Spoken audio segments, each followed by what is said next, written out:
ಚುನಾವಣಾ ಆಯೋಗ ಎಸ್ಐಆರ್ ಜಾರಿಗೆ ತಂದು ದೇಶದಲ್ಲಿ ಗೊಂದಲ ಮೂಡಿಸುವ ಕೆಲಸ ಮಾಡುತ್ತಿದೆ. ಚುನಾವಣಾ ಆಯೋಗ ಕಾಲಕಾಲಕ್ಕೆ ಮತದಾರರ ಪಟ್ಟಿ ಪರಿಷ್ಕರಣೆ ಮಾಡಲಾಗುತ್ತದೆ. ಇದು ಸ್ವಾಗತಾರ್ಹ. ಆದರೆ ಇತ್ತೀಚೆಗೆ ಚುನಾವಣಾ ಆಯೋಗ ಎಸ್ಐಆರ್ ಜಾರಿಗೆ ತಂದು ದೇಶದಲ್ಲಿ ಗೊಂದಲ ಮೂಡಿಸುವ ಕೆಲಸ ಮಾಡುತ್ತಿದೆ ಎಂದು ಯೂಸುಫ್ ಖನಿ ಹೇಳಿದರು. ಅವರು ನಗರದ ಪತ್ರಿಕಾ ಭವನದಲ್ಲಿ ಬುಧವಾರ ಸುದ್ದಿಗೋಷ್ಠಿಯಲ್ಲಿ ಈ ಕುರಿತು ಮಾತನಾಡಿ, ರಾಷ್ಟ್ರ ಮಟ್ಟದಲ್ಲಿ ಚರ್ಚೆ ಆಗಬೇಕಾದ ವಿಷಯ ಆಗುತ್ತಿಲ್ಲ. ದೇಶದಲ್ಲಿರುವ ಬಡತನ, ಭದ್ರತೆ ಸೇರಿದಂತೆ ಹಲವಾರು ವಿಷಯಗಳ ಬಗ್ಗೆ ಚರ್ಚೆ ಮಾಡಬೇಕಿದೆ. ಆದರೆ ಎಸ್ಐಆರ್ ಕುರಿತು ಚರ್ಚೆ ಆಗುತ್ತಿದೆ. 1,10,00,000 ಜನರನ್ನು ಮತದಾರರ ಪಟ್ಟಿಯಿಂದ ತೆಗೆದು ಹಾಕಲಾಗಿದೆ. 5 ಕೋಟಿಗೂ ಹೆಚ್ಚು ದಲಿತರು, ಬಡವರನ್ನು ಪಟ್ಟಿಯಿಂದ ತೆಗೆದು ಹಾಕಲಾಗಿದೆ. ಈ ಮೂಲಕ ಚುನಾವಣಾ ಆಯೋಗ ದೇಶದ ಮತದಾರರಿಗೆ ಅನ್ಯಾಯ ಮಾಡುತ್ತಿದೆ. ಇದರ ವಿರುದ್ಧವಾಗಿ ಈಗಾಗಲೇ ರಾಷ್ಟ್ರಾದ್ಯಂತ ಹೋರಾಟ ನಡೆಯುತ್ತಿದೆ. ಕರ್ನಾಟಕದಲ್ಲಿಯೂ ಉಗ್ರ ಹೋರಾಟ ಮಾಡುತ್ತಿವೆ ಎಂದರು.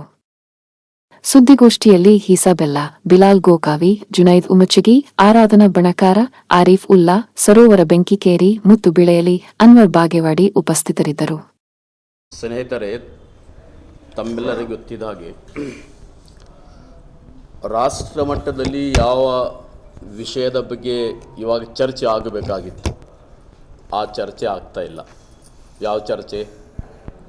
ನಮ್ಮ ದೇಶದ ಬಡತನ, ಇಲ್ಲಿ ನಮ್ಮ ದೇಶದ ಭದ್ರತೆ, ಅದೇ ರೀತಿಯಾಗಿ ಬಹಳಷ್ಟು ಚರ್ಚೆಯ ವಿಷಯ ಇದ್ದೂ ಕೂಡ ಆ ವಿಷಯದ ಬಗ್ಗೆ ನಾವು ಯಾವುದೇ ಚರ್ಚೆ ನಡೆಸ್ತಾ ಇಲ್ಲ. ಇವಾಗ ರಾಷ್ಟ್ರ ಮಟ್ಟದಲ್ಲಿ ಹೆಚ್ಚು ಚರ್ಚೆಯ ವಿಷಯ ಆಗಿದೆ ಎಸ್ಐಆರ್. ಎಸ್ಐಆರ್ ಏನಿದೆ ನಮ್ಮೆಲ್ಲರೂ ಗೊತ್ತಿದೆ. ಇವಾಗ ಸ್ವಾತಂತ್ರ್ಯಕ್ಕಿಂತ ಪೂರ್ವ ಯಾರಿಗೆ ಓಟು ಹಾಕುವ ಹಕ್ಕಿತ್ತು? ಹೆಚ್ಚು ಶ್ರೀಮಂತರು, ವಿದ್ಯಾವಂತರು ಮತ್ತು ರಾಜಕೀಯವಾಗಿ ಪ್ರಭಾವಂತರು, ಇವರಿಗೆ ಬಿಟ್ಟು ಬೇರೆ ಯಾವುದೇ ಜನಾಂಗಕ್ಕೆ ನಮ್ಮ ರಾಷ್ಟ್ರದಲ್ಲಿ ಓಟ ಹಾಕುವ ಹಕ್ಕು ಇರಲಿಲ್ಲ. ಬ್ರಿಟಿಷರ ಕಾಲದಲ್ಲಿ ಗಾಂಧೀಜಿಯವರ ನೇತೃತ್ವದಲ್ಲಿ ನಾವೆಲ್ಲರೂ ಹೋರಾಡಿ ಸ್ವಾತಂತ್ರ್ಯವನ್ನು ಪಡೆದೆವು. ಸ್ವಾತಂತ್ರ್ಯದ ನಂತರ 1955ರಲ್ಲಿ ಮೊದಲನೇ ಚುನಾವಣೆ ರಾಷ್ಟ್ರ ಮಟ್ಟದಲ್ಲಿ ಆಗಿತ್ತು. ಆವಾಗ 17,32,00,000 ಜನರ ಪಟ್ಟಿಯಾಗಿತ್ತು. ಇವರೆಲ್ಲರೂ ಭಾರತೀಯರು, ಇವರೆಲ್ಲರಿಗೆ ಓಟ ಹಾಕುವ ಹಕ್ಕಿದೆ, ಓಟ ಹಾಕಬೇಕಂತೇಳಿ ಒಂದೆಡೆ ಆಗಿತ್ತು. ಮೊನ್ನೆ ತಾನೇ 2024ರಲ್ಲಿ ಸಾರ್ವತ್ರಿಕ ಚುನಾವಣೆ MP ಚುನಾವಣೆಯಲ್ಲಿ ನಮ್ಮ ದೇಶದಲ್ಲಿ 100 ಕೋಟಿ ಜನರು ಓಟ ಹಾಕುವ ಹಕ್ಕು ಪಡೆದಿದ್ದರು. 100 ಕೋಟಿ. ಇದೊಂದು ಹೊಸ ಕಾನೂನು. ನಮ್ಮ ಗೆಳೆಯರು ಹೇಳಿದ್ದಾರೆ, SIR ಎಂಬುದೇ ಹೊಸ ಕಾನೂನು, ಸ್ಪೆಷಲ್. ಅದರಲ್ಲಿ ಯಾಕೆ ನಾವು ಮಾಡ್ತಾ ಇದ್ದೇವೆ ಅಂಥೇಳಿ ಆ ಡಾಕ್ಯುಮೆಂಟ್ಸ್ದಲ್ಲಿ ಇದೆ. ಒಂದನೇದಾಗಿ ಈ ಪಟ್ಟಿ ಏನಿದೆ ಅಲ್ಲ, ವೋಟರ್ ಲಿಸ್ಟು ಶುದ್ಧ ಆಗಬೇಕು. ಭಾಳಷ್ಟು ಮಂದಿ ಸತ್ತು ಹೋಗಿದ್ದಾರೆ, ಅವರ ಹೆಸರು ಇದೆ, ಒಬ್ಬನ ಓಟು ಇಲ್ಲಿ ಇದೆ, ಆ ಕಡೆ ಇದೆ, ಆ ಕಡೆ ಇದೆ, ಹೀಗೂ ಆಗ್ತಿದೆ. ಇನ್ನೊಂದು ವಿಶೇಷವಾಗಿ ನುಸುಳಿಕೋರರು ಇದ್ದಾರೆ, ಬಂದಿದ್ದಾರೆ ನಮ್ಮ ದೇಶದಲ್ಲಿ ಅಂತ ಹೇಳ್ತಾ ಇದ್ರು. ಅದಕ್ಕಾಗಿ ನಾವು ಈ ಪಟ್ಟಿ ನಡೆಸ್ತಾ ಇದ್ದೇವೆ ಅಂಥೇಳಿ. ಆಯ್ತಿರಲಿ. ನಮ್ಮೆಲ್ಲರ ಭಾವನೆ ಏನಿದೆ ಗೊತ್ತಾ? ನಮ್ಮ ದೇಶದಲ್ಲಿ ಪರದೇಶದ ಒಬ್ಬನೇ ಒಬ್ಬ ಬರಬಾರದು. ಯಾಕೆ ಬರಬೇಕಾತ? ಹೌದಲ್ವಾ? ಈ ನೋಡುವ ಜವಾಬ್ದಾರಿ ಯಾರ್ದು? ನಮ್ಮ ಜವಾಬ್ದಾರಿ. ಅದು ಯಾರ ಜವಾಬ್ದಾರಿ? ಸರ್ಕಾರದ ಜವಾಬ್ದಾರಿ. ನಾವು ತಮಗೆ ಓಟ್ ಹಾಕಿ ಆರಿಸಿ ಕಳಿಸಿದ್ದು ಪಾರ್ಲಿಮೆಂಟ್ನಲ್ಲಿ ಯಾಕೆ? ದೇಶದ ಸುರಕ್ಷತೆಯನ್ನು ನೋಡಿಕೊಳ್ಳುವ ಜವಾಬ್ದಾರಿ ನಿಮ್ಮದಿದೆ ಅಂಥೇಳಿ. ಒಂದು ಪ್ರಶ್ನೆ ನಮ್ಮದಿದೆ ಕೇಂದ್ರ ಸರ್ಕಾರಕ್ಕೆ. ತಾವು 12 ವರ್ಷ ಆಯಿತು ಅಧಿಕಾರದಲ್ಲಿ ಬಂದುಬಿಟ್ಟು. 12 ವರ್ಷದಲ್ಲಿ ನುಸುಳಿಕೋರರ ಎಷ್ಟು ಜನ ಇದ್ದಾರೆ ಎಂಬುದು ತಿಳಿಸಬೇಕು, ಗೊತ್ತಾಗಬೇಕಲ್ಲ. ಇದು 12 ವರ್ಷ ತಮ್ಮ ಕೈಯಲ್ಲಿದೆ ಅಧಿಕಾರ. ಈ 12 ವರ್ಷದಲ್ಲಿ ನುಸುಳಿಕೋರರು ಬೇರೆ ಬೇರೆ ದೇಶಗಳಿಂದ ನಮ್ಮ ದೇಶಕ್ಕೆ ಬಂದವರು ಪಟ್ಟಿ ಎಷ್ಟು, ಜನಸಂಖ್ಯೆ ಎಷ್ಟು ಜನ ಬಂದಿದ್ದಾರೆ? ಇದು ತಿಳಿಸುವ ಜವಾಬ್ದಾರಿ ನಮ್ಮದಾಗಿದೆ. ಅದೇ ರೀತಿಯಾಗಿ ಸ್ನೇಹಿತರೆ, ಇದು SIR ಬಂದ ನಂತರ 13 ರಾಜ್ಯಗಳಲ್ಲಿ ಮುಗಿದಾಯಿತು, ಹೌದಲ್ವಾ? ಅದರಲ್ಲಿ 6,50,00,000 ಜನರ ಹೆಸರನ್ನು ತಾವು ತೆಗೆದಾಕ್ಬಿಟ್ರಿ. ಆಗಿದೆ ಸರ್. ಇವಾಗ ಕರ್ನಾಟಕದಲ್ಲಿಯೂ SIR ಆಗ್ತಾ ಇದೆ, ನಡೀತಾ ಇದೆ. ಇದರಲ್ಲಿ ಎರಡನೇ ಕ್ವಶನ್ ನಮ್ಮದು, ಈ 13 ರಾಜ್ಯಗಳಲ್ಲಿ ತಾವೇನು SIR ನಡೆಸಿದಾರಲ್ಲ, ಒಂದು ವಿಷಯ ಏನಿತ್ತು ಅದರಲ್ಲಿ, ನುಸುಳಿಕೋರರು ನಮ್ಮ ದೇಶದಲ್ಲಿದ್ದಾರೆ, ಅವ್ರಿಗೆ ಹೊರಗೆ ಹಾಕಬೇಕು ಅಂಥೇಳಿ ಆಯಿತು. ಇದು 13 ರಾಜ್ಯಗಳಲ್ಲಿ SIR ನಡೆದಾಗ ಎಷ್ಟು ನುಸುಳಿಕೋರರು ಬಂದಿದ್ದಾರೆ ನಮ್ಮ ದೇಶದಲ್ಲಿ ಎಂಬುದು ಆ ಪಟ್ಟಿ ಕೊಡಬೇಕು ತಾವು. ಯಾಕೆ ಕೊಡ್ತಾ ಇಲ್ಲ? ಇನ್ನೂವರೆಗೆ ಒಂದೇ ಒಂದು ಹೆಸರು SIRನಲ್ಲಿ ಯಾರು ಪಟ್ಟಿಯಲ್ಲಿ ಇದ್ದಾರೆ, SIR ಬಂದ ನಂತರ ಈ ವೋಟರ್ ಲಿಸ್ಟಿಂದ ಯಾರು ಹೊರಗಡೆ ಹೋಗಿದ್ದಾರಲ್ವಾ, ಇನ್ನೂವರೆಗೆ ಒಬ್ಬನೇ ಒಬ್ಬ ಹೆಸರು ಎಲೆಕ್ಷನ್ ಕಮಿಷನ್, ಚುನಾವಣೆ ಆಯೋಗದಿಂದ ಒಂದೇ ಒಂದು ಹೆಸರು ಇನ್ನೂವರೆಗೆ ಬರಲಿಲ್ಲ. ಭಾಳಷ್ಟು ಜನ ಸ್ಟಡಿ ಮಾಡ್ತಾರಲ್ಲ ತಮ್ಮ ತಮ್ಮ ಸ್ಟೇಟ್ಗಳಲ್ಲಿ, ರಾಜ್ಯಗಳಲ್ಲಿ ಏನಾಗಿದೆ ಅಂಥೇಳಿ. ಆ ಸ್ಟಡಿ ಪ್ರಕಾರ ನಮಗೇನು ಗೊತ್ತಾಗ್ತಾ ಇದೆ, ಇನ್ನೂವರೆಗೆ ಕೋಟ್ಯಾಂತರ ಜನರ SI ಆದ ನಂತರ ನಮ್ಮ ದೇಶದಲ್ಲಿ ನುಸುಳಿಕೋರರ ಪಟ್ಟಿ ಅಂತ ಹೇಳ್ತಾ ಇದ್ದಾರೆ 372 ಅಂತ. ಅದರಲ್ಲಿ ಹೆಚ್ಚಾಗಿ ಬಂದಿದ್ದು ನೇಪಾಳದಿಂದ ಅಂಥೇಳಿ ಅವರು ಹೇಳ್ತಾ ಇದ್ದಾರೆ. ಅದರಲ್ಲಿ ಅಲ್ಪಸಂಖ್ಯಾತರು ಬಂದಿದ್ದೆಷ್ಟು? ಕೇವಲ 7 ಜನ ಅಂಥೇಳಿ. ಅದರಲ್ಲಿ ಇಬ್ಬರು ಸತ್ತು ಹೋಗಿದ್ದಾರೆ ಅಂಥೇಳಿ ಗೊತ್ತಾಗ್ತಾ ಇದೆ. ಹೀಗಾದಾಗ ನಮ್ಮ ದೇಶದ ಸ್ಥಿತಿ ಏನು? SIRನಲ್ಲಿ ತಾವು ಕೇಳ್ತಾ ಇದ್ದೀರಾ ಏನು 12 ಡಾಕ್ಯುಮೆಂಟ್ಸ್ ನೀವು ಕೊಡಬೇಕು ಅಂಥೇಳಿ. ಸರ್, ತಮಗೆ ಗೊತ್ತಿದ್ದ ಹಾಗೆ ರೆಕಾರ್ಡ್ ನಮಗೆ ತಿಳಿಸ್ತಾ ಇದೆ ಏನಂತೇಳಿ ಗೊತ್ತಾ? ತಾವು ಪಾಸ್ಪೋರ್ಟ್ ಕೇಳಿದ್ದೀರಾ, ಕೇಳಬೇಕು. ಆದರೆ ಪಾಸ್ಪೋರ್ಟ್ ಹೊಂದಿರುವ ಸಂಖ್ಯೆ ಎಷ್ಟು? 7.29% ಜನರಲ್ಲಿ ಪಾಸ್ಪೋರ್ಟ್ ಇದೆ. ನಮ್ಮ ರಾಷ್ಟ್ರದಲ್ಲಿ 140 ಕೋಟಿ ಜನ ಹೊಂದಿರುವಂಥ ನಮ್ಮ ದೇಶದಲ್ಲಿ ಪಾಸ್ಪೋರ್ಟ್ ಹೊಂದಿದವರು 7.92% ಜನರಲ್ಲಿ ಪಾಸ್ಪೋರ್ಟ್ ಇದೆ. ಅದೇ ರೀತಿಯಾಗಿ ತಾವೇನು ಕೇಳ್ತಾ ಇದ್ದೀರಲ್ಲ ಎಲ್ಲ ಇದು ಡಾಕ್ಯುಮೆಂಟ್ಸ್ ಕೊಡಬೇಕು ಅಂಥೇಳಿ, ಸ್ವಾಮಿ ತಮಗೆ ಗೊತ್ತಿರಬೇಕು, SLC ಆಗಬೇಕಾದ್ರೆ ಪ್ರೈಮರಿ ಶಾಲೆ ಆದ ನಂತರ SLC ಮುಗಿಸುವರು, ಕಂಪ್ಲೀಟ್ ಮಾಡೋರು ಜನಸಂಖ್ಯೆ, ಇದು ವಿದ್ಯಾರ್ಥಿಗಳ ಸಂಖ್ಯೆ ಎಷ್ಟಿದೆ ನಮ್ಮ ರಾಷ್ಟ್ರದಲ್ಲಿ ಅದವ್ರಿಗೆ ಗೊತ್ತಾಗಬೇಕು. ಎಜುಕೇಷನ್ ಮಿನಿಸ್ಟರ್ ಇದ್ದಾರಾ ಇಲ್ಲ, ಅವರಲ್ಲಿ ಆ ಸಂಖ್ಯೆ ಇರಬೇಕು.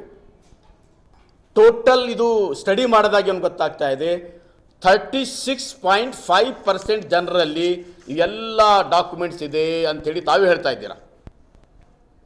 ಆದರೆ ಇದು 63.4% ಜನರಲ್ಲಿ ಡಾಕ್ಯುಮೆಂಟ್ಸ್ ಇಲ್ಲ.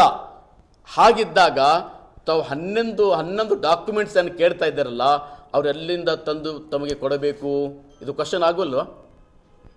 ಇದಕ್ಕಾಗಿ ಕರ್ನಾಟಕ ರಾಜ್ಯದಲ್ಲಿ SIR ಬಂದಿದೆ. ಅದಕ್ಕೆ ಜನರಲ್ಲಿ ಜಾಗೃತಿ ಮೂಡಿಸಲಿಕ್ಕೆ ನಮ್ಮ ಸ್ನೇಹಿತರಾದ ಸರೋವರ್ ಹೇಳಿದರು, ಎಲೆಕ್ಷನ್ ಬಂದಾಗ ನಾವು ಬೋರ್ಡ್ ಹಾಕ್ತಾ ಇದ್ದೀರಾ, ನಿಮ್ಮ ಓಟು ನಿಮ್ಮ ಹಕ್ಕಾಗಿದೆ, ಈ ಸಂವಿಧಾನಾತ್ಮಕವಾಗಿದೆ, ನೀವು ಓಟು ಕೊಡಲೇಬೇಕು ಅಂಥೇಳಿ ನೀವು ಆಗ್ತಾ ಇದ್ದೀರಾ. ಸರ್, ಇದು SIR ಬಂದಾಗ ಒಂದೇ ಒಂದು ಬೋರ್ಡ್ ಕಾಣಿದ್ದಾರೆ ಎಲ್ಲಾದರೂ? ಯಾವುದೇ ಹಳ್ಳಿಯಲ್ಲಿ, ಬೀದಿಯಲ್ಲಿ, ಯಾವುದೇ ಊರಲ್ಲಿ ಯಾವುದೇ ಒಂದು ಬೋರ್ಡ್ ಕಂಡಿದ್ದೀರಾ ತಾವು? SIR ಬರುತ್ತಿದೆ, ತಾವೆಲ್ಲ ತಮ್ಮ ಹೆಸರು ಬರೆಸಬೇಕು, ತಮ್ಮ ಓಟು ಹೋಗಬಾರದು ಅಂತೇಳಿ ಯಾವುದೇ ಒಂದು ಬೋರ್ಡ್ ಕಂಡಿದ್ದಾರೆ ಇನ್ನೂವರೆಗೆ? ಯಾಕೆ ಸರ್ ಆಗ್ತಾ ಇಲ್ಲ? ಜನರಿಗೆ ಗೊತ್ತಾಗ್ತಾ ಇದೆಯಾ SIR ಏನಂತೇಳಿ? ಏನು ಮಾಡೋದು ಗೊತ್ತಾಗ್ತಾ ಇದೆಯಾ? ಎನ್ಯುಮರೇಷನ್ ಫಾರ್ಮ್ ಬಂದಾಗ ಅದರಲ್ಲಿ ಕೇಳಿದಂಥ ವಿವರಗಳು ನಮ್ಮಂಥ ಓದಿದವ್ರಿಗೆ ಗೊತ್ತಾಗಿಲ್ಲ. ಏನು ಮಾಡಬೇಕು, ಏನು ಮಾಡಬಾರ್ದು, 2002ರಲ್ಲಿ ಹೇಗೆ ಹೆಸರಿತ್ತು, 2025ರಲ್ಲಿ ಹೇಗೆ ಹೆಸರಿದೆ ಗೊತ್ತಾಗಿಲ್ಲ. ಅವರು 2002ರಲ್ಲಿ ಸೀರಿಯಲ್ ನಂಬರ್ ಏನಿತ್ತು, ಪಾರ್ಟ್ ನಂಬರ್ ಏನಿತ್ತು, ಮತ್ತು ನಿಮ್ಮ ಬೂತ್ ನಂಬರ್ ಏನಿದೆ ಅಂತ ಕೇಳ್ತಾ ಇದ್ದಾರಲ್ಲ, ಯಾರಿಗೆ ಗೊತ್ತಾಗ್ತದೆ ಸರ್? ಇಲ್ಲಿ ಯಾರು ಹೇಳಬೇಕಿದೆಲ್ಲ? ಯಾರು ಪರಿಚಯ ಮಾಡಬೇಕು? ಜನರಲ್ಲಿ ಯಾರು ಇದೆಲ್ಲ ಇದು ತಿಳಿಸಬೇಕು? ತಿಳಿಸ್ಬೇಕು. ತಾವೇ ಸ್ವಲ್ಪ ವಿಚಾರ ಮಾಡಿ. ರಾಜ್ಯದಲ್ಲಿ 6.5 ಕೋಟಿ ಜನರು ಇವಾಗ SIR ಆಗಿದಾಗ 6.5 ಕೋಟಿ ಜನರ ಹೆಸರನ್ನು ತೆಗೆದಾಗಿಬಿಟ್ಟಿದ್ದಾರೆ. ಒಂದು ತಪ್ಪು ಮಾಹಿತಿ ಕೊಡ್ತಾ ಇದ್ದಾರೆ ಜನರಲ್ಲಿ. ನಾವು ಹೋಗ್ತಾ ಇದ್ದೇವೆ ಎಲ್ಲ ಕಡೆಗಳಲ್ಲಿ, 6 ತಿಂಗಳ ಕೆಲಸ ಮಾಡ್ತಾ ಇದ್ದೇವೆ. ಏನು ತಪ್ಪು ಕೊಡ್ತಾ ಇದ್ದಾರೆ ಗೊತ್ತಾ? ಇದು SIR ಅಂದರೆ ಇದು ಕೇವಲ ಮುಸ್ಲಿಮರಾಗಿದೆ, ನೀವೆಲ್ಲ ಭಯ ಪಡಿಬಾರ್ದು ಅಂಥೇಳಿ ಗಲ್ಲಿಗಳಲ್ಲಿ ವಿಚಾರಣೆ ಇದೆ ಅಂತ ಹೇಳ್ತಾ ಇದ್ದಾರೆ. 6.5 ಕೋಟಿಯಲ್ಲಿ ಇದು 6.5 ಕೋಟಿ ಎಲ್ಲ ಮುಸ್ಲಿಮರಾ? ಸ್ಟಡಿ ಮಾಡಿದಾಗ ಗೊತ್ತಾಗ್ತಾ ಇದೆ 1 ಕೋಟಿ ಮುಸ್ಲಿಂ, 1 ಕೋಟಿ 10 ಲಕ್ಷ ಮುಸ್ಲಿಂ ಆಗಬಹುದು ಅಂತೇಳಿ. ಸರ್, 50 ಕೋಟಿ 50 ಲಕ್ಷ ಜನರು ಯಾರು? ಇವರೆಲ್ಲರೂ ದಲಿತರು, ಆದಿವಾಸಿಗಳು, ಅಲ್ಪಸಂಖ್ಯಾತರು, ಮಹಿಳೆಯರು, ಕಾರ್ಮಿಕರು, ಹಿಂದುಳಿದ ವರ್ಗದವರು, ಅನಕ್ಷರತರು, ಇವರೆಲ್ಲ ಇದು 5 ಕೋಟಿ 50 ಲಕ್ಷ ಜನರಲ್ಲಿ ಇವರೆಲ್ಲರೂ ಸೇರಿದ್ದಾರೆ. ಅದೇ ಪರಿಸ್ಥಿತಿ ಕರ್ನಾಟಕದಲ್ಲಿಯೂ ಬರ್ತಾ ಇದೆಯಾ ಅಂಥೇಳಿ ನಾವೆಲ್ಲರೂ ಸೇರಿ ಒಂದು ಜನಜಾಗೃತಕ್ಕಾಗಿ ಈ ಎಲ್ಲ ಇದು ಜಾಥಾ ನಾವು ತೆಗೆದುಕೊಂಡು ಹೋಗ್ತಾ ಇದ್ದೇವೆ. ನಾವು 6 ತಿಂಗಳಿಂದ ಕೆಲಸ ಮಾಡ್ತಾ ಇದ್ದೇವೆ. ಎದ್ದೇಳು ಕರ್ನಾಟಕ, ಜಾಗೃತ Karnataka, my vote my right, Karnataka Muslim Muttahida Mahaz ಎಲ್ಲರೂ ಸೇರಿ ಈ 6 ತಿಂಗಳದ ಕೆಲಸ ಮಾಡ್ತಾ ಇದ್ದೇವೆ. ಇವಾಗ ಭಾಳ ಸಮೀಪ ಬಂದಿದಲ್ವಾ, ಅದಕ್ಕಾಗಿ ಜಾಥಾ ನಾವು ತೆಗೆದುಕೊಂಡು ಹೋಗ್ತಾ ಇದ್ದೇವೆ. 20ನೇ ತಾರೀಕಿಗೆ ಬೆಂಗಳೂರನ್ನು ತಲುಪಿ ಸಾವಿರಾರು ಜನ ಸೇರಿ ಈ 4 ಡಿಮಾಂಡ್ ಏನಿದೆಯಲ್ಲ, ನಮ್ಮ ಸೆನೇತರು ಇವಾಗ ಹೇಳಿದ್ದಾರೆ, ಈ 4 ಡಿಮಾಂಡ್ ನಾವು ಎತ್ತಾ ಇದ್ದೇವೆ. ಇದಕ್ಕೆ ಪರಿಹಾರ ಈ ಚುನಾವಣೆ ಆಯೋಗ ಇದಕ್ಕೆ ಪರಿಹಾರ ನೀಡಲೇಬೇಕೆಂದು ಹೇಳಿ ನಾವು ಅವರಲ್ಲಿ ಒಂದು ಡಿಮಾಂಡ್ ನಾವು ಮೂಡಿಸ್ತಾ ಇದ್ದೇವೆ. ಸರ್ವರ್ ಮತ್ತು ಯೂಸುಫ್ ಕನ್ನಿ ಸರ್ ಅವರು ನಮಗೆ ಮಾಹಿತಿ ಕೊಟ್ಟರು ಏನೆಲ್ಲ ಡಾಕ್ಯುಮೆಂಟ್ಸ್ ಬೇಕು ಅಂತ. ಇದರಲ್ಲಿ ಇನ್ನೊಂದು 2 ಕೇಳ್ತಾ ಇದ್ದಾರೆ. ಈಗ ಸರ್ವರ್ ಭಾಳ ಚೆನ್ನಾಗಿ ಹೇಳಿದ್ರು, ಹೆಸರುಗಳು ಹೇಗೆ ಬದಲಾವಣೆ ಆಗುತ್ತೆ, ಹೆಣ್ಣು ಮಕ್ಕಳದು ತಂದೆದು ಮತ್ತು ಗಂಡನ ಮನೆಗೆ ಹೋಗುವಾಗ ಎಷ್ಟು ಬದಲಾವಣೆ ಆಗುತ್ತೆ ಅಂತ. ನನ್ನ ಪ್ರಕಾರ ನಮ್ಮ ಹಳ್ಳಿಗಳಲ್ಲಿ ನಮ್ಮ ದಲಿತರಾಗಿರ್ಬೋದು, ಆದಿವಾಸಿ ಯಾರು ಕಾಲೇಜಿಗೆ ಹೋಗ್ತಾರೆ ಅನ್ನುವಂಥದ್ದು ನಮ್ಗೆ ಗೊತ್ತಿದೆ. ಆ ಕಾಲೇಜ್ ಅಥವಾ SSLC ಸರ್ಟಿಫಿಕೇಟ್ ಇಟ್ಕೊಂಡ್ರೂ ಕೂಡ, ನಾನು ಮದುವೆಯಾಗಿ ಹೋದರೂ ಕೂಡ ಪ್ರಶ್ನೆ ಏನು ಬರ್ತಾ ಇದೆ ಅಂದರೆ, ಹೆಣ್ಣುಮಗಳಿಗೆ ಹೇಳ್ತಾರೆ ನಿನ್ನ ಗಂಡಂದು ಏನೂ ಆಧಾರ್ ಕಾರ್ಡ್ ನಡೆಯಲ್ಲ, ಯಾವುದೂ ಡಾಕ್ಯುಮೆಂಟ್ ನಡೆಯಲ್ಲ, ನಿನ್ನ ತಂದೆ ಅಥವಾ ನಿನ್ನ ತಾಯಿ ಅಥವಾ ನಿನ್ನ ದಾದಾ ದಾದಿ 2002ನಲ್ಲಿ ವೋಟ್ ಮಾಡಿದರೆ ಆ ಬೂತಿನ ನಂಬರು, ಗಂಡಂದೇನು ಬರಲ್ಲ. 70 ವರ್ಷ, ನಾನು 30 ವರ್ಷ 40 ವರ್ಷ ನನ್ನ ಮೊಮ್ಮಕ್ಕಳು ಇದ್ದರೂ ಸಮೇತ ನಾನೀಗ ಏನು ಮಾಡಬೇಕು ಅಂದರೆ ನನ್ನ ಓಟಿನ ಗುರುತನ್ನು ಉಳಿಸ್ಕೊಳ್ಳಿಕ್ಕೆ, ನನ್ನ ಪೌರತ್ವನ ಉಳಿಸ್ಕೊಳ್ಳಿಕ್ಕೆ ನಾನು 2002ರಲ್ಲಿ ನನ್ನ ಅಪ್ಪಾಜಿ, ನಮ್ಮ ಅಪ್ಪ, ನಮ್ಮ ದಾದಾ ದಾದಿ ಯಾರಾದರೂ ವೋಟ್ ಮಾಡಿದರೆ ಅವ್ರದ್ದು ಸೀರಿಯಲ್ ನಂಬರ್ ತರಬೇಕು ಮಾಡಿಸಿದ್ವಿ. ಬೇರೆಯವರೆಲ್ಲರೂ ಜಾಗೃತಿ ಕಾರ್ಯಕ್ರಮ, ನಿನ್ನೇನು ಒಂದು BLOಗಳಿಗೆ ಜಾಗೃತ ಕರ್ನಾಟಕದವರು ಸಮೇತ ಒಂದು ಜಾಗೃತಿ ಕಾರ್ಯಕ್ರಮವನ್ನು ಮಾಡ್ಲಿಕ್ಕತ್ತಾರೆ. ನಿರಂತರ ಚಳವಳಿಯಲ್ಲಿ ಇದ್ದಂಥವರು ತೊಡಗಿಸ್ಕೊಂಡು ಇದನ್ನು ಪ್ರಯತ್ನ ಮಾಡ್ಲಿಕ್ಕತ್ತಾರೆ. ಅದೊಂದು ದೊಡ್ಡ ಮಾಧ್ಯಮಕ್ಕೆಲ್ಲ ಬೇರೆ ರೀತಿಯಲ್ಲಿ ಅವರು ಮಿಸ್ಗೈಡ್ ಮಾಡ್ಲಿಕ್ಕತ್ತಾರೆ. ರಿಯಾಲಿಟಿನ ಅದು ಬೇರೆ ಅದ. ಸೊ ಒಂದು ಸಣ್ಣ ಪ್ರಯತ್ನವನ್ನು ನಾವು ತೊಡಗಿಸ್ಕೊಂಡಿದ್ದೀವಿ. SIR ವಿರೋಧಿ ಜಾತ್ಯತೀತ ಪಕ್ಷಗಳು ಹಾಗೂ ಜನಪರ ಸಂಘಟನೆಗಳ ಒಕ್ಕೂಟ, ಜಾಗೃತ ಕರ್ನಾಟಕ, ಎದ್ದೇಳು ಕರ್ನಾಟಕ, ಅದೇ ರೀತಿ ವಿವಿಧ ಸಂಘಟನೆಗಳಿಂದ ಬಂದಂಥ ಗದಗ ನಗರಕ್ಕೆ ಆಗಮಿಸಿದಂಥ ಜಾಥಾದ ಸಂಚಾಲಕರಾದಂಥ ಯೂಸುಫ್ ಕನ್ನಿಯವರು, ಇಸ್ಬೆಲ್ಲಾ ಝೇವಿಯರ್ ಮೇಡಮ್ ಅವರು, ಅದೇ ರೀತಿ ಸರೋವರ್ ಸರ್ ಅವರು ಬಂದಂಥ ಎಲ್ಲ ಅತಿಥಿಗಳಿಗೆ ಇವತ್ತು ಗದಗ ಜಿಲ್ಲೆಯಲ್ಲಿ ನಾವು ಮಾಲಾರ್ಪಣೆ ಮಾಡೋ ಮುಖಾಂತರ ಪತ್ರಿಕಾಗೋಷ್ಠಿಯನ್ನು ಆಯೋಜನೆ ಮಾಡಿದ್ವಿ. ಪತ್ರಿಕಾಗೋಷ್ಠಿಯಲ್ಲಿ ನಿಮಗೆ ಆಗಲೇ ಈಗ SIR ವಿಷಯಕ್ಕೆ ಸಂಬಂಧಪಟ್ಟಂತೆ ಬಾಬಾ ಸಾಹೇಬ್ ಅಂಬೇಡ್ಕರ್ ಅವರ ಮೂರ್ತಿಗೆ ಮಾಲಾರ್ಪಣೆ ಮಾಡೋ ಮುಖಾಂತರ ಚಾಲನೆ ನೀಡಿ ಇವತ್ತು ನಾವು ಅವರ ಜಾಗೃತಿ ಕಾರ್ಯಕ್ರಮಗಳಲ್ಲಿ ವಿವಿಧ ಪಕ್ಷಗಳು, ಸಂಘಟನೆಗಳು ಸೇರಿಕೊಂಡು ಸಹಕಾರ ನೀಡಿದ್ದೀವಿ. ಈ ಸೇರಿದಂಥ ಕಾರ್ಯಕ್ರಮಕ್ಕೆ ಎಲ್ಲ ಪತ್ರಕರ್ತರ ಬಂಧು ಮಿತ್ರರಿಗೆ, ಅಂಜುಮನ್ ಅಧ್ಯಕ್ಷರಿಗೆ, ಅದು ಹಾಗೂ ವೆಲ್ಫೇರ್ ಪಾರ್ಟಿ ಅಧ್ಯಕ್ಷರು, ಎಲ್ಲ ಸಂಘ ಸಂಸ್ಥೆಗಳನ್ನು ಇವತ್ತು ಧನ್ಯವಾದಗಳನ್ನು ತಿಳಿಸ್ತಾ, ಆತದ ಉದ್ದೇಶವನ್ನು ಹೇಳಬೇಕು ಅಂತ ಹೇಳಿದ್ರೆ, ಮೊಟ್ಟ ಮೊದಲದಾಗಿ ನಮಗೆ ಚುನಾವಣಾ ಆಯೋಗ ಮಾಡುವಂಥ ಕಾಲಕಾಲಕ್ಕೆ ಮಾಡುವಂಥ ಪರಿಷ್ಕರಣೆ, ಮತ ಪರಿಷ್ಕರಣೆ ಏನಿದೆ, ಈ ಪರಿಷ್ಕರಣೆ ಬಗ್ಗೆ ನಮಗೆ ಯಾವುದೇ ತಕರಾರು ಇಲ್ಲ. ಪರಿಷ್ಕರಣೆ ಅಂತಕ್ಕಂಥದ್ದು ಕಾಲಕಾಲಕ್ಕೆ ಆಗಬೇಕು, ಅದನ್ನು ನಾವು ಸ್ವಾಗತಿಸ್ತೀವಿ ಕೂಡ. ಆದರೆ ಈ ಸಲ ಆಗ್ತಿರ್ತಕ್ಕಂಥ ಪರಿಷ್ಕರಣೆ ಇದು ವಿಶೇಷ ತೀವ್ರ ಪರಿಷ್ಕರಣೆ ಅಂತ ಹೇಳಿಬಿಟ್ಟು ಚುನಾವಣಾ ಆಯೋಗ ಏನು ಹೇಳ್ತಾ ಇದೆ. ಬಿಹಾರದ ನಂತರದಲ್ಲಿ ಬಂಗಾಳದಲ್ಲಿ, ಪಶ್ಚಿಮ ಬಂಗಾಳದಲ್ಲಿ ಏನು ಚುನಾವಣೆ ಹತ್ತಿರ ಬಂದಂಥ ಸಂದರ್ಭದಲ್ಲಿ SIR ಅನ್ನು ಮಾಡ್ತಾ ಒಂದು ಹೊಸದಾಗಿರ್ತಕ್ಕಂಥ ರೂಲನ್ನು, ಸಾಫ್ಟ್ವೇರನ್ನು ಇದು ಇಂಟ್ರೊಡ್ಯೂಸ್ ಮಾಡಿದೆ. ಇದು ಲಾಜಿಕಲ್ ಡಿಸ್ಕ್ರಿಪೆನ್ಸಿ ಅಂತಕ್ಕಂಥದ್ದು. ಅಂದರೆ ಈ ಮತದಾರ ಪಟ್ಟಿಯನ್ನು ಕಂಪ್ಲೀಟಾಗಿ ಹೊಸದಾಗಿ ಸೃಷ್ಟಿಯನ್ನು ಮಾಡ್ತಾ ಇದ್ದಾರೆ. ಎಲ್ಲರೂ ಕೂಡ ಎನ್ಯುಮರೇಷನ್ ಫಾರ್ಮನ್ನು ಫಿಲ್ ಮಾಡಬೇಕು. ಫಿಲ್ ಮಾಡುವ ಹೊತ್ತಿನಲ್ಲಿ ಮ್ಯಾಪಿಂಗನ್ನು ಮಾಡಲಾಗ್ತದೆ. ಅಂದರೆ 2002ರಲ್ಲಿ ನೀವು ಎಲ್ಲಿ ಮತವನ್ನು ಹಾಕಿರ್ತೀರಿ ಆ ಮತದಾರರ ಪಟ್ಟಿಯನ್ನು 2025ರ ಮತದಾರರ ಪಟ್ಟಿಯ ಜೊತೆಗೆ ಅವರು ಹೋಲಿಕೆಯನ್ನು ಮಾಡ್ತಾ ಇದ್ದಾರೆ. BLOಗಳು ಇದನ್ನು ಹೋಲಿಕೆಯನ್ನು ಮಾಡ್ತಾರೆ, ಅಂದರೆ ಮ್ಯಾಪಿಂಗನ್ನು ಮಾಡ್ತಾರೆ. ಮ್ಯಾಪಿಂಗ್ ಮಾಡಿದ ನಂತರದಲ್ಲಿ ಅವರು ಸಾಫ್ಟ್ವೇರ್ ಕಂಪ್ಯೂಟರ್ನಲ್ಲಿ ಅಪ್ಲೋಡನ್ನು ಮಾಡಬೇಕಾಗ್ತದೆ. ಕಂಪ್ಯೂಟರ್ನಲ್ಲಿ ಅಪ್ಲೋಡ್ ಮಾಡುವಂಥ ಹೊತ್ತಿನಲ್ಲಿ ಈ ಒಂದು ಸಮಸ್ಯೆ ಎದುರಾಗ್ತಾ ಇದೆ. ಏನಪ್ಪ ಅಂತ ಹೇಳಿದರೆ, ನಿಮ್ಮ ಸ್ಪೆಲ್ಲಿಂಗ್ನಲ್ಲಿ ಸ್ವಲ್ಪ ಮಿಸ್ಟೇಕ್ ಇದ್ದರೆ ಅದು ವೋಟನ್ನು ಫ್ಲ್ಯಾಗ್ ಮಾಡ್ತಾ ಇದೆ. ಅಂದರೆ ನಿಮ್ಮ ವೋಟ್ ಡಿಲೀಟ್ ಆಗುವಂಥ ನಿಮ್ಮ ಮೊದಲ ಡ್ರಾಫ್ಟ್ ಪಟ್ಟಿಯಲ್ಲಿ ನಿಮ್ಮ ಹೆಸರು ಬರೋಲ್ಲ. ಅದು ವಿಚಾರಣೆಯನ್ನು ಎದುರಿಸಬೇಕಾಗ್ತದೆ. ಅದೇನಾಗುತ್ತೆ ಅಂತ ನಾನು ನಂತರದಲ್ಲಿ ಹೇಳ್ತೀನಿ. ಮೊದಲನೇದಾಗಿ ಹೆಸರಲ್ಲಿ ಏನಾದರೂ ಸ್ಪೆಲ್ಲಿಂಗ್ ಮಿಸ್ಟೇಕ್ ಇದ್ದರೆ, ಅಂದರೆ ನಿಮ್ಮದು ಬಸಣ್ಣ ಅಂತ ಇದ್ದು ಬಸಪ್ಪ ಅಂತ ಆಗಿದ್ದರೆ, ಅಥವಾ ಬಸಪ್ಪದಲ್ಲಿ ಒಂದು ಪಿ ಎಕ್ಸ್ಟ್ರಾ ಆಗಿ ಅಥವಾ ಒಂದು ಪಿ ಕಡಿಮೆ ಆಗಿದ್ದರೆ ಇದು ಕಂಪ್ಯೂಟರ್ ರೀಡ್ ಮಾಡಲ್ಲ, ಇದು ಡಿಲೀಟ್ ಮಾಡ್ತದೆ. ಹೆಣ್ಣು ಮಕ್ಕಳಿಗೆ ದೊಡ್ಡ ಸಮಸ್ಯೆ ಆಗ್ತಾ ಇದೆ. ಯಾಕೆ ಅಂತ ಹೇಳಿದ್ರೆ, ಹೆಣ್ಣು ಮಕ್ಕಳು ಮದುವೆಗೆ ಮುಂಚೆ ಒಂದು ಹೆಸರು ಇರುತ್ತೆ, ಮದುವೆ ಹೊತ್ತಿನಲ್ಲಿ ಜಾತಕ ಸರಿಯಾಗಿ ಬಂದಿಲ್ಲ ಅಂತ ಹೆಣ್ಣು ಮಕ್ಕಳ ಹೆಸರು ಚೇಂಜ್ ಮಾಡೋದು ಭಾರತದಲ್ಲಿ ಭಾರಿ ಸರ್ವೇ ಸಾಮಾನ್ಯ. ಮತ್ತು ಅದಕ್ಕೂ ಮುಂಚೆ, ಮದುವೆಗೆ ಮುಂಚೆ ರಿಲೇಷನ್ಶಿಪ್ ಸ್ಟೇಟಸಲ್ಲಿ ತಂದೆ ಹೆಸರಿರುತ್ತೆ, ಮದುವೆ ಆದಮೇಲೆ ರಿಲೇಷನ್ಶಿಪ್ ಸ್ಟೇಟಸಲ್ಲಿ ಗಂಡನ ಹೆಸರಿರುತ್ತೆ. ಇದು ಸಮಸ್ಯೆ ಆಗ್ತಾ ಇದೆ. ಮತ್ತು ಅವರ ವಾಸಸ್ಥಳವೂ ಕೂಡ ಬದಲಾವಣೆ ಆಗ್ತಾ ಇದೆ. ಹಾಗಾಗಿ ಇದು ಕೂಡ ದೊಡ್ಡ ಸಮಸ್ಯೆ ಆಗ್ತಾ ಇದೆ. ಇದ್ರ ಒಟ್ಟೊಟ್ಟಿಗೆ ಲಾಜಿಕಲ್ ಡಿಸ್ಕ್ರಿಪೆನ್ಸಿಯಲ್ಲಿ ತಂದೆ ಮತ್ತು ಮಕ್ಕಳ ನಡುವೆ ಇರಬೇಕಾದಂಥ ಅಂತರಕ್ಕೂ ಕೂಡ ಅಲ್ಲಿ ಪರ್ಟಿಕ್ಯುಲರ್ ಆಗಿರತಕ್ಕಂಥ ಏಜ್ ಡಿಫ್ರೆನ್ಸನ್ನು ನಮೂದೆ ಮಾಡಿದ್ದಾರೆ. ತಾತನಿಗೂ ಮೊಮ್ಮಕ್ಕಳಿಗೂ ನೀವು ಏನಾದರೂ ಮ್ಯಾಪ್ ಮಾಡ್ತೀರಾ ಅಂತ ಹೇಳಿದರೆ ಅಲ್ಲೂ ಕೂಡ 40 ವರ್ಷದ ಏಜ್ ಡಿಫ್ರೆನ್ಸ್ ಅಂತ ತೋರಿಸ್ಬೇಕಾಗ್ತದೆ. 6 ಜನಕ್ಕಿಂತ ಹೆಚ್ಚು ಜನ ಇವರು ನಮ್ಮ ತಂದೆ ಅಂತ ಯಾರಾದರೂ ನೀವು ಮ್ಯಾಪ್ ಮಾಡಿದ್ದೇ ಆದಂಥ ಪಕ್ಷದಲ್ಲಿ ಅವರು ಕೂಡ ವಿಚಾರಣೆಯನ್ನು ಎದುರಿಸಬೇಕಾಗ್ತದೆ. ಇದೆಲ್ಲದರ ಪರಿಣಾಮದಿಂದ ಭಾರತದ ನೊಬೆಲ್ ಪ್ರಶಸ್ತಿ ಪುರಸ್ಕೃತರಾದಂಥ ಅಮರ್ತ್ಯ ಸೇನ್ ಹೆಸರಿಂದ ಹಿಡಿದು ವೆಸ್ಟ್ ಬೆಂಗಾಲ್ನ ಜಡ್ಜ್ನ ಹೆಸರು, ಅಷ್ಟು ಮಾತ್ರ ಅಲ್ಲ, ಚುನಾವಣಾ ಆಯೋಗದ ಅಧಿಕಾರಿಗಳ ಹೆಸರೇನೆ 65 ಜನರ ಹೆಸರು ಡಿಲೀಟ್ ಆಗಿದೆ. ಆದರೆ ಇದೆಲ್ಲ ಡಿಲೀಟ್ ಆದಂಥ ಸಂದರ್ಭದಲ್ಲಿ ಕೆಲವು ಡಾಕ್ಯುಮೆಂಟನ್ನು ಅವ್ರು ಕೇಳ್ತಾ ಇದ್ದಾರೆ. ಆ ಡಾಕ್ಯುಮೆಂಟು ಭಾರತದ 30% ಜನರ ಹತ್ರ ಮಾತ್ರ ಇರಲಿಕ್ಕೆ ಸಾಧ್ಯತೆ ಇದೆ. ಇನ್ನು ಉಳಿದಂಥವ್ರಿಗೆ ಆ ಡಾಕ್ಯುಮೆಂಟನ್ನು ಕೊಡಲಿಕ್ಕೆ ಆಗ್ತಾ ಇಲ್ಲ.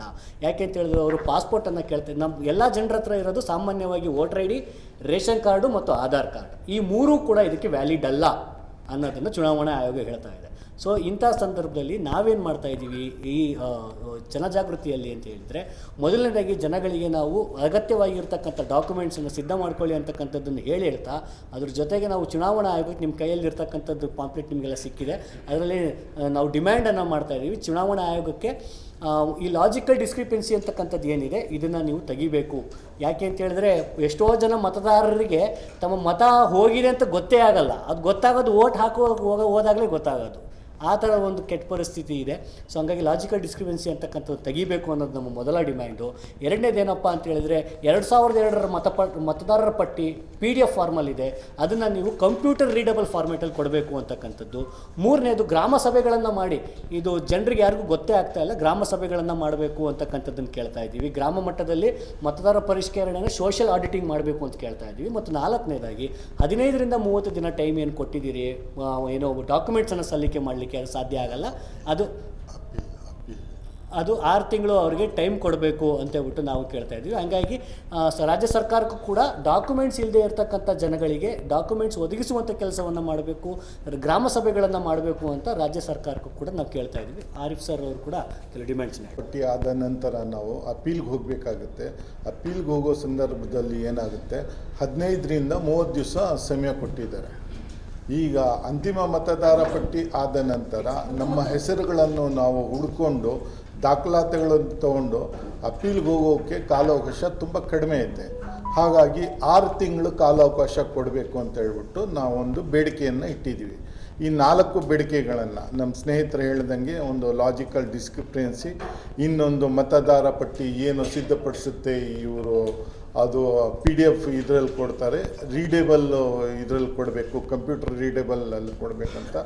ಮೂರನೇದು ಬಂದ್ಬಿಟ್ಟು ಈ ಗ್ರಾಮ ಸಭೆಗಳನ್ನು ಮಾಡಿಸ್ಬೇಕು ರಾಜ್ಯ ಸರ್ಕಾರ ಅಂತ. ಇದರೊಡನೆ ಇನ್ನೊಂದು ಏನೈತಂತೆ, ಈಗ ವಾಸದ ಪ್ರಮಾಣ ಪತ್ರ ಕೊಡ್ತಾ ಇದ್ದಾರೆ ಯಾರು ತಹಸೀಲ್ದಾರ್ನವರು. ಈಗ ಇದರಲ್ಲಿ ಚುನಾವಣೆ ಆಯೋಗ ಏನು ಹೇಳ್ತಾ ಐತೆ, ಪರ್ಮನೆಂಟ್ ರೆಸಿಡೆನ್ಷಿಯಲ್ ಸರ್ಟಿಫಿಕೇಟ್ ಕೇಳ್ತಾ ಐತೆ. ತಮ್ಮ ಮುಖಾಂತರ ನಾವು ನಮ್ಮ ರಾಜ್ಯ ಸರ್ಕಾರಕ್ಕೆ ಒಂದು ಮನವಿ ಸಲ್ಲಿಸ್ಬೇಕಂತ. ಏನಂತ ಹೇಳಿದ್ರೆ, ನೀವೇನು ಜಾತಿ ಪ್ರಮಾಣ ಪತ್ರ ಕೊಡೋಕ್ಕೆ ಹೇಳಿದ್ದೀರಾ, ಅದ್ರ ಜೊತೆ ವಾಸದ ಪ್ರಮಾಣ ಪತ್ರ ಅಲ್ಲ, ಕಾಯಂ ವಾಸದ ಪ್ರಮಾಣ ಪತ್ರ ಕೊಡೋಕ್ಕೆ ತಮ್ಮ ಅಧಿಕಾರಿಗಳಿಗೆ ಸೂಚನೆ ನೀಡಬೇಕಂತ ನಮ್ಮದೊಂದು ಬೇಡಿಕೆ. ಯಾತಕ್ಕಂದರೆ ನೋಡಿ, ಈಗ ಒಂದು 10 ಡೇಸ್ ಐತೆ, 30ನೇ ತಾರೀಕಿಂದ ಶುರು ಆಗುತ್ತೆ ಏನು ಎನ್ಯುಮರೇಷನ್ ಫಾರ್ಮು. ತದನಂತರ ಈಗ ಅವ್ರ ಹತ್ರ ಅಪೀಲ್ ನಾವು ಮನವಿ ಹಾಕಿದ್ರು, ಇದರಲ್ಲಿ ವಾಸದ ಪ್ರಮಾಣ ಪತ್ರಕ್ಕೆ ಕೊಡೋದೇ 1 ತಿಂಗಳಾಗುತ್ತೆ. ಅವರು ಈಗೆಲ್ಲ ಕೆಲಸ ಕಾರ್ಯಗಳಲ್ಲಿ ತೊಡಸ್ಕೊಂಡು ಬಿಟ್ಟಿರ್ತಾರೆ ಚುನಾವಣೆಯಲ್ಲಿ. ಹಾಗಾಗಿ ರಾಜ್ಯ ಸರ್ಕಾರ ಈ ಜಾತಿ ಪ್ರಮಾಣ ಪತ್ರ ಮತ್ತು ಕಾಯಂ ವಾಸದ ಪ್ರಮಾಣ ಪತ್ರವನ್ನು ನೀಡಲು ಸಂಬಂಧಪಟ್ಟ ಅಧಿಕಾರಿಗಳಿಗೆ ಸೂಚನೆ ನೀಡಬೇಕಂತ ನಾವು ಕೋರ್ಕೊಳ್ತೀವಿ.